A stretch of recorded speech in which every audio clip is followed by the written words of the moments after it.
കൊച്ചി വാർത്താ ചാനലിലേക്ക് സ്വാഗതം. സംസ്ഥാന സർക്കാർ കെ റൈസ് ബ്രാൻഡിൽ വിപണിയിലെത്തിക്കുന്ന അരിയുടെ വിതരണം മാർച്ച് 12 മുതൽ ആരംഭിക്കും. സംസ്ഥാനതല വിതരണോദ്ഘാടനം 12-ന് തിരുവനന്തപുരത്ത് മുഖ്യമന്ത്രി പിണറായി വിജയൻ നിർവഹിക്കുമെന്ന് ഭക്ഷ്യമന്ത്രി GR അനിൽ വാർത്താസമ്മേളനത്തിൽ പറഞ്ഞു. Sabari K rice Jaya, Sabari K rice കുറുവ, ശബരി കെ റൈസ് മട്ട അരികളാണ് വിപണിയിലെത്തുന്നത്.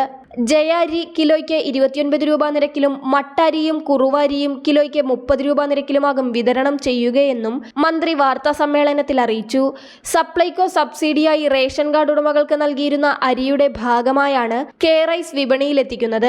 റേഷൻ കാർഡ് ഒന്നിന് മാസം തോറും 5 കിലോ അരി വീതം നൽകും. ഇതോടൊപ്പം സപ്ലൈകോയിൽ നിന്ന് സബ്സിഡി നിരക്കിൽ ലഭിക്കുന്ന മറ്റരികൾ കാർഡ് ഒന്നിന് 5 കിലോ വീതം വാങ്ങാമെന്നും മന്ത്രി പറഞ്ഞു. പൊതുജനങ്ങൾക്ക് കുറഞ്ഞ വിലയിൽ നല്ല ഇനം അരി ലഭ്യമാക്കുന്നതിന്റെ ഭാഗമായാണ് സപ്ലൈകോ മുഖേന ശബരി കെ റൈസ് എന്ന ബ്രാൻഡിൽ അരി വിതരണം ചെയ്യുവാൻ തീരുമാനിച്ചത്. ടെൻഡർ നടപടികൾ പാലിച്ചുകൊണ്ട് ഗുണനിലവാരം ഉറപ്പുവരുത്തിയാണ് അരി സംഭരിച്ചിട്ടുള്ളത്. തിരുവനന്തപുരത്ത് ജയ അരിയും കോട്ടയം എറണാകുളം മേഖലയിൽ മട്ട അരിയും പാലക്കാട് കോഴിക്കോട് മേഖലയിൽ കുറുവ അരിയുമാകും വിതരണത്തിനെത്തുക.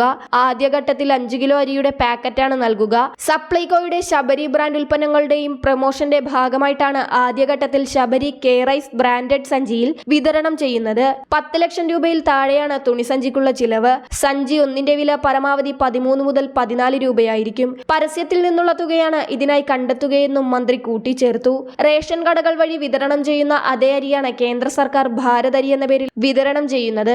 ഭാരത് അരിയുടെ വില 29 രൂപയാണെങ്കിലും നാഫെഡ് അടക്കമുള്ള സ്ഥാപനങ്ങൾ വാങ്ങുന്നത് 18 രൂപ 59 പൈസയ്ക്കാണ്. 10 രൂപ 41 പൈസ ലാഭത്തിനാണ് ഈ അരി വിൽക്കുന്നത്. എന്നാൽ 9 രൂപ 50 പൈസ മുതൽ 11 രൂപ 11 പൈസ വരെ ബാധ്യത ഏറ്റെടുത്താണ് ശബരി കെ റൈസ് സംസ്ഥാന സർക്കാർ പൊതുജനത്തിന് നൽകുന്നതെന്നും മന്ത്രി പറഞ്ഞു.